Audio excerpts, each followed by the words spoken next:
Before we step into the darkness, do one thing, like this video. It may seem small, but it helps keep these stories alive. Subscribe, turn on the bell, and stay close, because you don't want to face what lurks in the unknown alone. And if you've lived through a real horror, tell your story in the comments.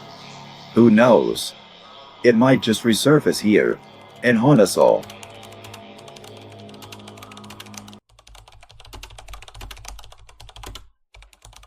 Hi, my name is James Carter, and I'm 33 years old. For the past decade, I've worked as a park ranger in Yosemite National Park. It's a job people romanticize, a life surrounded by towering cliffs, ancient sequoias, and rushing waterfalls. But there's a side of this park you don't hear about, the kind of thing that doesn't make it onto brochures or Instagram posts. I used to think I knew everything about this place. I'd memorized every trail, every rock formation, every animal call. But the truth is, Yosemite holds secrets, dark ones. And I've come to believe that some of those secrets are meant to stay buried. I'm writing this because I need someone to hear it. Someone who might believe me. It started with a call over the radio. "Carter, we've got a situation." Karen's voice crackled. She was my supervisor, sharp, no nonsense, and about as comforting as a bear trap. "Missing hiker. Name's Alex Rhodes. Last seen near the southern edge of the restricted zone." I froze. The restricted zone wasn't just off limits to tourists. It was the one place rangers didn't patrol unless absolutely necessary. The terrain was dangerous, unstable. But that wasn't the real reason it was off limits. "Why was he out there?" I asked, trying to keep my voice steady. Karen sighed, the sound distorted by static. "No idea. Probably thought he could outsmart the rules. Head out and take a look. Keep your radio on." By the time I reached the trailhead, the sun was dipping below the horizon, painting the cliffs in shades of orange and red. Shadows stretched long and thin across the forest floor, and the air carried a chill that bit through my jacket. I grabbed my gear, a flashlight, a map, and my rifle. It wasn't standard protocol, but something about this assignment felt wrong. The trail was faint, barely more than a suggestion of a path winding through the trees. The farther I went, the quieter the forest became. No birds. No rustling leaves, just the crunch of my boots on the frozen ground. It didn't take long to find the first clue. A torn backpack lay discarded near the base of a tree. Its contents were strewn across the ground: water bottles, energy bars, a map. I crouched down, shining my flashlight over the scene. The map was marked with red circles, some of which overlapped with known trails, but others pointed to uncharted areas. "What were you looking for, Alex?" I muttered under my breath. And then I saw it. About 10 feet away, etched into the bark of a tree, were deep claw marks. For parallel lines, each nearly an inch deep, ran vertically down the trunk. They didn't look like anything a bear or mountain lion would make. I scanned the ground, my heart thudding in my chest. The dirt was disturbed, like something heavy had been dragged through it. The trail led deeper into the restricted zone. As I followed the trail, the air grew heavier, colder. My flashlight beam wavered, the shadows around me twisting in ways that didn't make sense. That's when I found the entrance to the cave. It was hidden behind a thick curtain of brush, the opening barely wide enough to crawl through. Nearby, I spotted something that made my stomach drop: an old ranger's badge, half buried in the dirt. I picked it up, brushing off the grime. The name engraved on it sent a shiver down my spine. Tom Harrington. Tom had been my mentor, the man who taught me everything I knew about being a ranger. 5 years ago, he'd vanished while investigating the same area. Officially, it was ruled an accident. Unofficially, no one talked about it. I should have turned back. Every instinct screamed at me to leave, to radio Karen and call for backup. but I couldn't.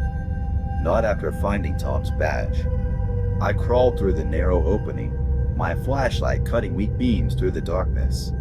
The cave walls were damp and rough, the air thick with the scent of earth and decay.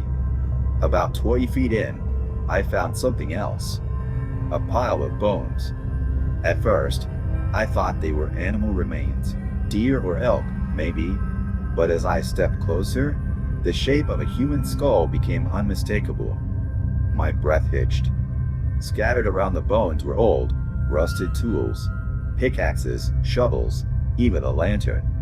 They looked ancient, like they'd been abandoned decades ago. And then I heard it. A voice. "James!" It was soft, almost a whisper, but it was unmistakable. I swung the flashlight around, the beam shaking as I searched the darkness. "Who's there?" I called, my voice cracking. Silence. I took a step back, my boot crunching against the gravel. The sound echoed, deeper and louder than it should have, as if the cave was alive, amplifying every noise. And then the voice came again, closer this time. "James! Help me!" I bolted. My flashlight bounced wildly as I scrambled out of the cave, my breath coming in ragged gasps. I didn't stop until I was back at the trailhead, my truck a welcome sight in the distance. As I climbed into the cab, slamming the door shut, I glanced back toward the cave. For a moment, I thought I saw movement, a shadow slipping back into the brush. When I returned to the station, Karen was waiting for me. "Find anything?" she asked, her tone casual, but her eyes sharp.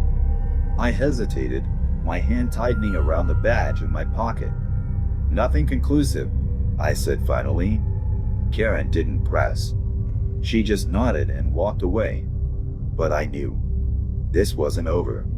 Something was out there, in the caves, and it knew my name. I didn't sleep that night.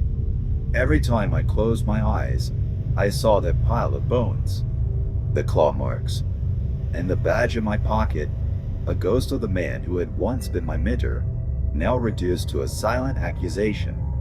But it wasn't the memories that kept me awake. It was the voice. "James!" Soft, distant, but persistent. It came with the wind, snaking through the cracks of the ranger station like it belonged there. I knew it wasn't possible. I was alone. Karen had left hours ago, and the others were miles away. But I could feel it, something watching, waiting. By dawn, I had made up my mind. The sun barely crested the horizon as I geared up. This time, I added a flared gun to my pack. My rifle had felt useless the day before, and I wasn't taking chances. The drive back to the restricted zone felt longer, the forest closing in on either side of the road. The trees whispered as I passed, their branches twisting like skeletal hands. I told myself it was just my imagination, but the knot in my stomach wouldn't loosen. When I reached the trailhead, the air was colder than it should have been for an early morning. My breath hung in the air, and the ground was coated in a thin layer of frost. I stepped out of the truck, my boots crunching against the frozen earth. The forest was silent, too silent. No birds, no wind, just the steady thud of my heartbeat in my ears. I adjusted my pack and started down the trail. The cave was waiting for me, its entrance hidden behind the same tangle of brush. For a moment, I considered turning back, but then I felt the weight of Tom's badge in my pocket, a cold reminder of why I was here. I ducked through the narrow opening, the flashlight cutting feeble arcs through the darkness. The air inside was damp and heavy, carrying the faint scent of decay. The deeper I went, the more the world outside seemed to disappear. The walls of the cave pressed closer, the shadows deeper, swallowing the beam of my light. And then the whispers began. At first, I thought it was the wind, faint, almost imperceptible. But as I moved deeper, the sound grew louder, forming words. "James, why didn't you save me?" I froze, the flashlight trembling in my hand. "Who's there?" I called, my voice echoing off the jagged walls. No answer. Just the whispers, circling me like a predator stalking its prey. About 50 feet in, I found something new. A symbol, carved into the wall. It was crude but unmistakable. A series of jagged lines forming what looked like an eye. Beneath it were more markings, scratched into the stone like a warning. I didn't recognize the language, but the meaning was clear. Don't go further. I hesitated, my breath catching in my throat. But the whispers pushed me on, taunting, daring. James, help me. The voice was louder now, more distinct. It wasn't just anyone's voice, it was Tom's. I gritted my teeth and kept moving, each step heavier than the last. The floor of the cave was uneven, littered with rocks and debris. The air grew colder, biting through my jacket and chilling me to the bone. And then I found it. The cavern opened up into a larger chamber, the ceiling arching high above me. The walls were covered in more symbols, glowing faintly in the dim light. In the center of the room stood a pile of rocks, arranged like an altar. On top of it was something I couldn't comprehend. It was humanoid but raw. Its skin was pale, almost translucent, stretched tight over elongated limbs. Its eyes were hollow, empty voids that seemed to pull the light from the room. It crouched on the altar, its head tilted as if listening. For a moment, it didn't move. Then it spoke. James! The voice was Tom's, perfect in every way. But it wasn't him. My legs refused to move, rooted to the spot as the thing turned its head toward me. Its mouth twisted into a grotesque smile, too wide, too sharp. Why didn't you save me? It asked, its voice dripping with malice. My voice cracked. I don't know what you are, but you're not him. The thing stood, its movement smooth and unnatural, like it was gliding. It was taller than I thought, its limbs impossibly long. Save me, James, it whispered, taking a step closer. I raised the flared gun, my hands trembling.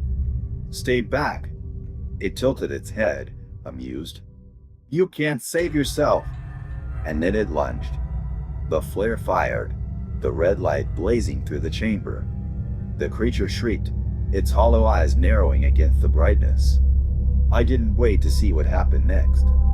I turned and ran, the sound of its scream echoing behind me. The cave seemed to twist around me, the walls closing in as I scrambled back the way I'd come. My flashlight flickered, the beam dimming as the air grew heavier. James! The whispers hissed, closer now. You can't escape. I ignored them, my breath ragged as I clawed my way toward the entrance. The narrow opening came into view, a faint glimmer of daylight spilling through. I dove through the gap, landing hard on the frozen ground outside. The air was sharp and cold, a welcome contrast to the suffocating darkness of the cave. But as I lay there, gasping for breath, I heard it one last time. James! Soft, distant, but unmistakable. The voice wasn't coming from the cave anymore. It was coming from the forest,